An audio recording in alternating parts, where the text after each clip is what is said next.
صلی اللہ علیہ وسلم اور اسلام کے لیے وقف کر دی اور کچھ عرصے بعد مسلمانوں کے ساتھ مکہ میں اپنے خاندان اور ساری طاقت چھوڑ کر مدینہ کی طرف ہجرت کر گئے۔ مدینہ آنے کے بعد آپ صلی اللہ علیہ وسلم نے مکہ کے مہاجرین کو، جن کے پاس نہ کوئی گھر نہ کاروبار کچھ بھی نہیں تھا، ان کو ایک ایک انصار کے گھر میں سیٹل کیا۔ حضرت عمر بھی ایک انصاری کے ساتھ سیٹل ہوئے اور ان دونوں نے اپنے ٹائم کو ایسے ڈیوائیڈ کیا کہ ایک دن وہ صحابی آپ صلی اللہ علیہ وسلم کی خدمت میں حاضر ہوتے اور حضرت عمر ان کا بزنس سنبھالتے، اور پھر دوسرے دن حضرت عمر آپ صلی اللہ علیہ وسلم کے پاس جاتے اور وہ صحابی بزنس کو چلاتے۔ ہجرت کے صرف 2 سال بعد جنگ بدر میں حضرت عمر حضرت حمزہ کی لیڈرشپ میں جنگ میں شامل رہے۔ جنگ جیتنے کے بعد حضرت عمر کی رائے یہ تھی کہ ہمیں قیدی نہیں رکھنے چاہیے، لیکن آپ صلی اللہ علیہ وسلم اور ابو بکر کی رائے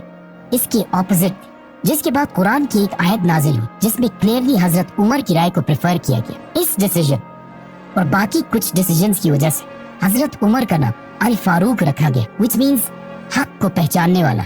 سچ کا ساتھ دینے والا۔ بدر کے 1 سال بعد احد کی جنگ اور اس کے بعد خندق کی جنگ میں بھی حضرت عمر مسلمانوں کی فوج میں رہے، اور اس کے بعد صلح حدیبیہ کے موقع پر آپ صلی اللہ علیہ وسلم نے حضرت عمر کو مکہ والوں سے ڈیل کرنے کو کہا، لیکن حضرت عمر نے یہ مشورہ دیا کہ آپ میرے بجائے حضرت عثمان کو ڈیل کرنے کے لیے بھیجے، کیونکہ اب حضرت عمر رضی اللہ عنہ کے ماموں ابو جہل مر چکے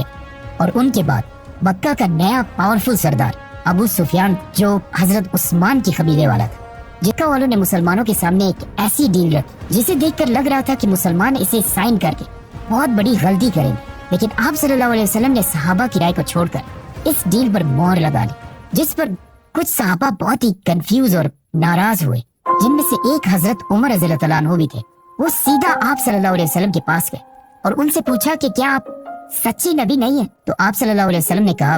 بالکل۔